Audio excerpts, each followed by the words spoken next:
Hi dears, ഇന്ന് എനിക്ക് വളരെയധികം സന്തോഷമുള്ളൊരു ദിവസമാണ്. കാരണം നിങ്ങളുടെ എല്ലാ സപ്പോർട്ട് കൊണ്ടുമാണ് എനിക്കിന്ന് 1K സബ്സ്ക്രൈബേഴ്സ് ആയിട്ടുണ്ട്. ഇനിയും നിങ്ങളുടെ സപ്പോർട്ടും സ്നേഹവും ഞാൻ പ്രതീക്ഷിക്കുന്നു. അസ്സലാമു അലൈക്കും, welcome back to she's vlog. എല്ലാവർക്കും നമസ്കാരം. ഇപ്പോൾ ഞാൻ ഇന്നത്തെ വീഡിയോ എന്താണെന്ന് വെച്ച് കഴിഞ്ഞാൽ ഹാൻഡിൽ എയിമില്ലാത്തവർക്ക് ഹാൻഡിൽ എയിമാക്കാനുള്ളൊരു ചെറിയൊരു ടിപ്പാണ് ഞാൻ പറഞ്ഞുതരാൻ പോകുന്നത്. ഇപ്പോൾ ലോക്ക്ഡൗൺ ആയത് കാരണം ആർക്കും പുറത്തിറങ്ങാൻ പറ്റാത്ത അവസ്ഥയാണ് അല്ലേ. അപ്പോൾ ഈ സ്കൂട്ടർ പഠിച്ച് തുടങ്ങിയവരൊക്കെ ഉണ്ടാവും. അവർക്കിപ്പോൾ ഇനിയിപ്പോൾ വിഷമിക്കൊന്നും വേണ്ട. വീട്ടിൽ വെച്ചിട്ട് നമുക്ക് ടച്ച് പോകുമെന്ന് വിചാരിച്ചിട്ട് വിഷമിക്കൊന്നും വേണ്ട. വീട്ടിൽ വെച്ചിട്ട് നമുക്ക് എങ്ങനെ ഹാൻഡിൽ പ്രാക്ടീസ് ചെയ്യാം എന്നുള്ളത് നോക്കാം. ഇപ്പോൾ സ്കൂട്ടർ പഠിച്ച് തുടങ്ങിയവർക്കൊക്കെ ഭയങ്കര വിഷമമായിട്ടുണ്ടാവും. കാരണം ബാക്കി പഠിക്കാൻ കഴിഞ്ഞില്ലല്ലോ. ഇനി സ്റ്റാർട്ട് ചെയ്യുമ്പോഴേക്കും ലോക്ക്ഡൗണൊക്കെ കഴിയുമ്പോഴേക്കും എൻ്റെ ടച്ചൊക്കെ വിട്ടു പോകുമെന്നുള്ള വിഷമമൊന്നും ആരും വിചാരിക്കേണ്ട. നമുക്ക് സിമ്പിളായിട്ട് വീട്ടിൽ നിന്ന് തന്നെ പഠിക്കാൻ നോക്കാം. അപ്പോൾ നമുക്ക് വീഡിയോയിലേക്ക് കടക്കുന്നതിന് മുമ്പ് എൻ്റെ ഈ ചാനൽ സബ്സ്ക്രൈബ് ചെയ്യാത്തവരുണ്ടെങ്കിൽ ദയവ് ചെയ്തൊന്ന് സബ്സ്ക്രൈബ് ചെയ്യുക. നിങ്ങൾക്ക് ആ റെഡ് ബട്ടൺ ഒന്ന് അമർത്തി കൊടുത്താൽ പോരെ. നമുക്കത് വലിയ ഉപകാരമല്ലേ. നിങ്ങളുടെ സപ്പോർട്ട് ഉണ്ടെങ്കിൽ നമുക്ക് വീഡിയോ ചെയ്യാൻ ഭയങ്കര ഇൻട്രസ്റ്റ് ആവും. ആ കമൻറ്റും കൂടി ഒന്ന് കമൻറ്റ് ബോക്സിൽ ഇടുക. അപ്പോൾ നമുക്ക് ഹാൻഡിലൊക്കെ എയിം ആക്കുന്നതിന് മുമ്പ് നമുക്ക് വണ്ടിയെക്കുറിച്ചൊന്ന് മനസ്സിലാക്കണം. അത് ഫസ്റ്റായിട്ട് പഠിക്കുന്നവർക്ക് വേണ്ടിയിട്ടാണ് വണ്ടിയെക്കുറിച്ച് പറയുന്നത്. അല്ലാത്തവർക്ക് അറിയാമെന്ന് എനിക്കറിയാം. ഞാൻ യൂസ് ചെയ്യുന്നത് മാസ്ട്രോയാണ്. അപ്പോൾ എൻ്റെ വണ്ടിയെക്കുറിച്ചുള്ളതെന്ന് ഞാൻ പറഞ്ഞുതരാം. അതേപോലെ തന്നെ എല്ലാ വണ്ടിയും ഉണ്ടാവുക. ഇത് ലെഫ്റ്റ് സൈഡാണ്. ലെഫ്റ്റ് സൈഡിലാണ് നമ്മുടെ ബാക്ക് ബ്രേക്ക് വരുന്നത്. ഇതാണ് ബാക്ക് ബ്രേക്ക്.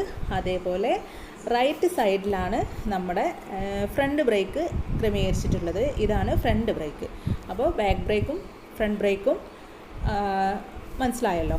ഇനി വരുന്നത് റൈറ്റ് സൈഡിലും ലെഫ്റ്റ് സൈഡിലും രണ്ട് മിറർ ഉണ്ടാവും. എൻ്റേത് റൈറ്റ് സൈഡിൽ മാത്രമേ മിററുള്ളൂ. ബാക്കിയുള്ളതൊക്കെ കുട്ടികൾ തല്ലി പൊട്ടിച്ചിട്ടു. ഇത് സ്പീഡോമീറ്ററും അതേപോലെ ഫ്യൂൽ മീറ്ററുമാണ്.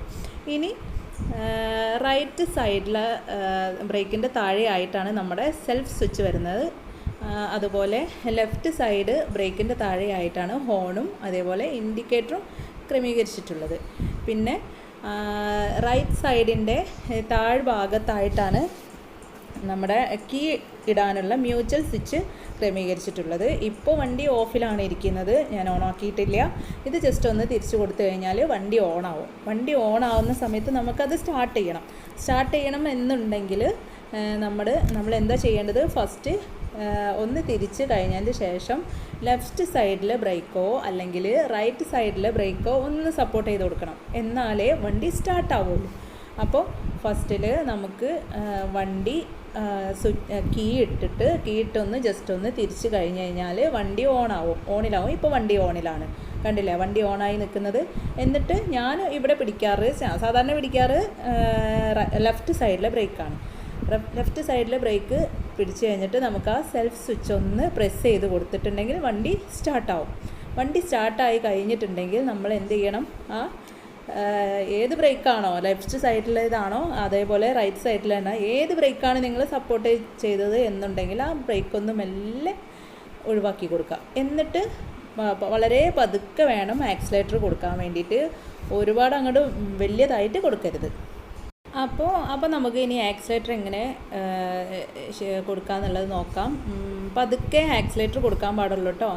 ഞാൻ പറഞ്ഞല്ലോ, ആ ലെഫ്റ്റ് സൈഡിലുള്ള ബ്രേക്ക് മെല്ലെ ഒന്ന് ഒഴിവാക്കിയിട്ട് മെല്ലെ കൊടുക്കണം. വളരെ ഉറക്കെ കൊടുത്ത് കഴിഞ്ഞിട്ടുണ്ടെങ്കിൽ വണ്ടി ജമ്പ് ചെയ്യും. വണ്ടി മുന്നോട്ട് ജമ്പ് ചെയ്ത് കഴിഞ്ഞാൽ പിന്നെ ടപ്പോ നിറഞ്ഞ് വീണ് കഴിഞ്ഞാൽ പിന്നെ വണ്ടി പഠിക്കാനുള്ള ഇൻട്രസ്റ്റ് ഒന്നും നമുക്കുണ്ടാവില്ല. അതോടുകൂടി നിർത്തി ഓടും. അപ്പോൾ അതുകൊണ്ട് വളരെ പതുക്കെ കൊടുക്കുക.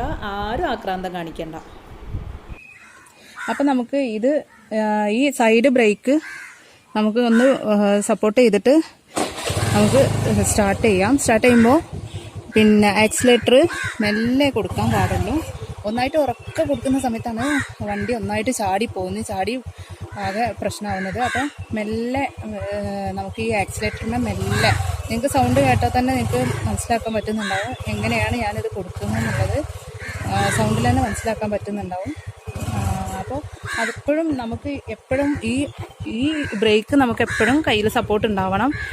പക്ഷേ ഇത് പെട്ടെന്ന് ഇങ്ങനെ ആക്സിലേറ്റർ കൊടുക്കുന്ന സമയത്ത് ഇത് തെറിച്ച് പോകുമ്പോൾ നമുക്ക് ഈ ബ്രേക്കിൻ്റെ കാര്യമൊന്നും ഓർമ്മ ഉണ്ടാവില്ല. എന്നാലും ഈ ഒരു ബ്രേക്കിനൊരു സപ്പോർട്ട് കൊടുത്തിട്ട് വേണം ആക്സിലേറ്റർ കൊടുക്കാൻ. അപ്പോൾ ഇതേപോലെ നല്ല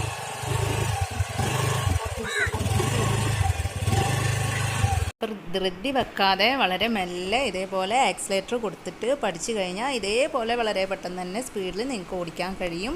ക്ഷമയോട് കൂടിയിട്ട് മെല്ലെ കൊടുത്ത് പഠിക്കും. അപ്പോൾ നിങ്ങൾ സബ്സ്ക്രൈബ് ചെയ്യുന്ന സമയത്ത് ആ ബെല്ലൈക്കണും കൂടി ഒന്ന് അമർത്തുക. അപ്പോൾ ഇനി നെക്സ്റ്റ് വീഡിയോയിൽ കാണുന്നത് വരെ ബൈ, അസ്സലാമു അലൈക്കും, ടേക്ക് കെയർ. എന്നെ സപ്പോർട്ട് ചെയ്ത എല്ലാവർക്കും വളരെ വളരെ നന്ദി.